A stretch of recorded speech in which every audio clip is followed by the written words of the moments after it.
আমার নবীর চরিত্র কেমন ছিল, আমার নবীর আদর্শ কেমন ছিল, আমার নবী কেমন বিচক্ষণ মানুষ ছিল, ওই মানুষটাকে আমার নবী ডাক দা বলেন, রে আব্বা জান, তুমি যেখানে প্রসাব করছো তুমি কি জানো এই জায়গাটা কত দামি জায়গা? এই জায়গায় মুসলমানরা ইবাদত করে, এই জায়গার মধ্যে মুসলমানরা ইবাদত করে, আমার মাওলা তাআলার জিকির করে, আর মুসলমানদের ইবাদতখানা হলো এই জায়গার মধ্যে। আরে বাজান, তুমি কি করে পারলে মুসলমানদের ইবাদতখানার মধ্যে প্রসাব করতে?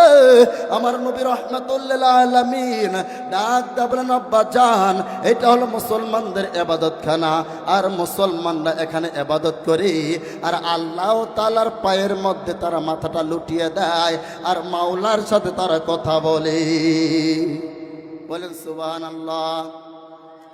রাহমাতুল লিল আলামিন মায়ের নবী ডাক দা বলেন, আব্বা জান, এটা হলো মুসলমানদের ইবাদতখানা, এখানে তুমি প্রসাব করতে পারবা না। ওই মানুষটার প্রসাব না করিয়া মসজিদ নববীর মধ্যে বাইর হইয়া গেছেন, আর চিন্তা করে হাই রে হাই, আমাদের ইবাদতখানার মধ্যে যদি আমরা কোনো মানুষ যদি আমাদের ইবাদতখানার মধ্যে কোনো বিশৃঙ্খলা সৃষ্টি করে, ওই মানুষটার তাৎক্ষণিকভাবে বিচার করা হয়। কিন্তু যেই মানুষটার ইবাদতখানার মধ্যে আমি প্রসাব করে ভাসিয়ে দিলাম, ওই মানুষটা আমাকে গালি দিল না, ওই মানুষটা সুন্দর করে আমাকে বুঝিয়ে দিল, আমার মন কেন জানে বলে এই মানুষটাই সব থেকে ভালো মানুষ। আমার ভাইরা, আমার রানী সংকলের যুবক ভাইরা, আম্মা জানেরা, গভীর মনোযোগ, অল্প সময়ের মধ্যে বিদায় নিব। আমার নবীর চরিত্র কেমন ছিল, আমার নবী কেমন মানুষ ছিল, ওই মানুষটা যখন মসজিদুন নববীর মধ্যে বাইরে হইয়া হাঁটি হাঁটি পা পা করে তার গন্তব্যের দিকে রওনা হয়ে গেছে, এমন তো সময় আমার নবী ডাক দা বলেন, রে আব্বা জান, তুমি কেন খালি পায়ে হাঁটতেছো? ওই মানুষটা ডাক দা বলেন, রাহমাতুল লিল আলামিন মায়ার নবী, আপনি যে আমার কথা বলতেছেন, ওগো আল্লাহর নবী রাহমাতুল লিল আলামিন, আমি হলাম গরিব মানুষ, আমার ঘরের মধ্যে নেই টাকা, আমার ঘরের মধ্যে নেই কাপড়, আমি কিভাবে জুতা কিনবো? আমার ভাইরা, আমার বন্ধুরে, গভীর মনোযোগ, দেখেন না দেখেন না আল্লাহ রাসূল কেমন মানুষ ছিল। আমার ভাইরা, আমার বন্ধুরে, আমার নবী রাহমাতুল লিল আলামিন ডাক দিয়া বলেন, রে আব্বা জানা, কোন টেনশন নাই, কোন টেনশন নাই, ওই যে আমার এক কোনারের মধ্যে আমার জুতা দেখা যায়, ওই জুতাগুলো নিয়ে তুমি বাড়ির মধ্যে চলে যাও।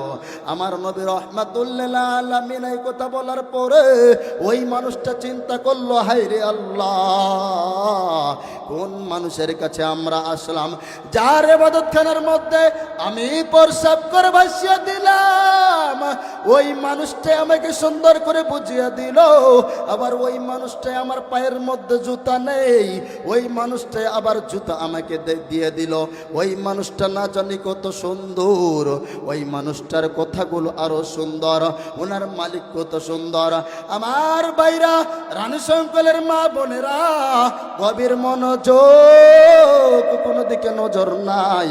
রাহমাতুল লিল আলামিন এবার জুতাটা দিয়া সামনের দিকে ওই মানুষটা যখন বাড়ির দিকে রওনা হয়ে গেছে, এক পর্যায়ে আমার নবী আবার তাকে দেখে ওই মানুষটা কেন জানে হাঁটতে পারতেছে না, কারণ বৃদ্ধ মানুষ হাঁটতেও পারে না, চলতেও পারে না, এই মানুষটা কেন জানি হাঁটতেছে আর শরীরটা কাঁপতেছে।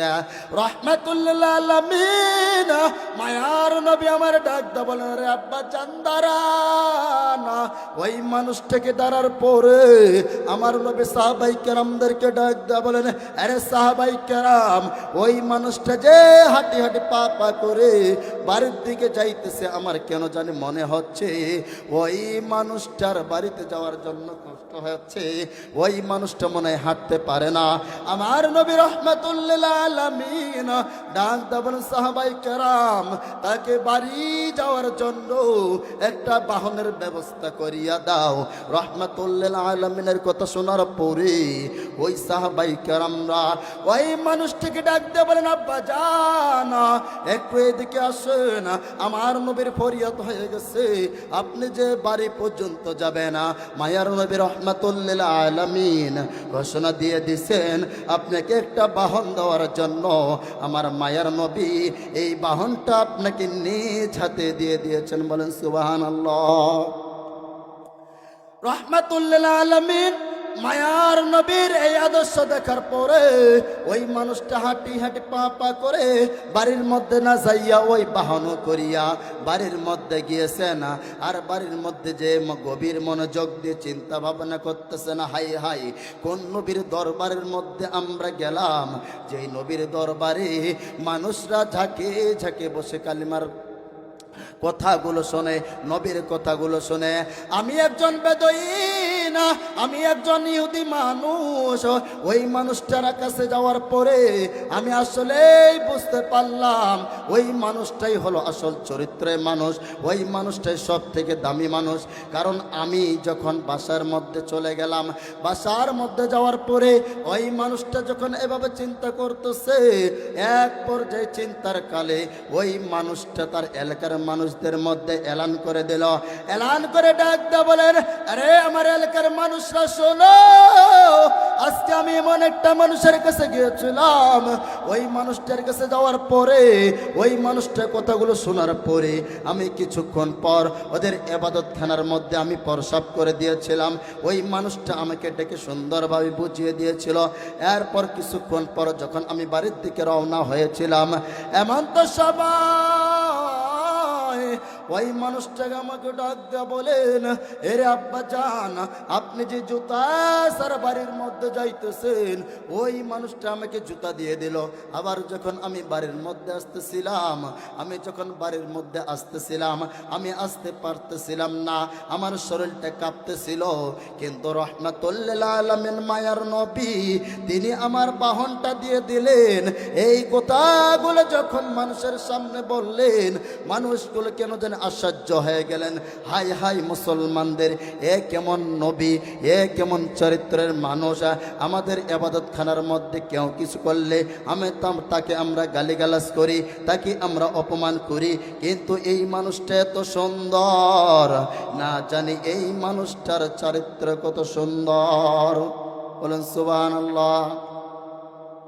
ওই মানুষটা এলাকার মানুষদেরকে বলার পরে সমস্ত মানুষগুলো আমার নবীর কাছে চলে আসলেন। আমার নবীর কাছে আসার পরে ডাক দেয়া বলেন, রাহমাতুল লিল আলামিন মায়ার নবী আমরা শুনেছি আমার এই বৃদ্ধ বাজনের কাছে আপনি নাকি এই কথাগুলো বলছেন। এখন বলেন তো আমার নবী কয়টা কথা বলেছিলেন? তিনটা। এক নাম্বার মসজিদের মধ্যে প্রসাব করেছিল, আমার নবী সুন্দরভাবে বুঝিয়ে দিয়েছিলেন, তার সাথে খারাপ ব্যবহার করেন নাই। 2 নাম্বার ওই মানুষটার পায়ের মধ্যে জুতা ছিল না, আমার নবী জুতা দিয়েছিলেন। 3 নাম্বার বাড়িতে যাইতে পারতেছিলেন না, 3 নাম্বার বাড়িতে যাওয়ার জন্য বাহন দিয়ে দিলেন। এই 3টা জিনিস দেওয়ার কারণে সমস্ত মানুষগুলো আমার নবীর দরবারে আসিয়া কালিমা পড়ে মুসলমান হইয়া গেছেন। সুবহানাল্লাহ। কিন্তু আজকে মুসলমান সব থেকে কোন জায়গার মধ্যে পড়ে গেছেন? মানুষ আজকে জান্নাতের বাগানের মধ্যে বসতে চায় না, কিন্তু আল্লাহ রাসূল সাল্লাল্লাহু আলাইহি ওয়াসাল্লাম এই বাগানটা জান্নাতের বাগান বলে আখ্যায়িত করেছেন। কিন্তু আজকে মুসলমান এই জান্নাতের বাগানের মধ্যে বসতে পারে না। আমার মনে হয় এই মানুষগুলো সব থেকে কপাল পরা। কথা বলেন ঠিক কি না?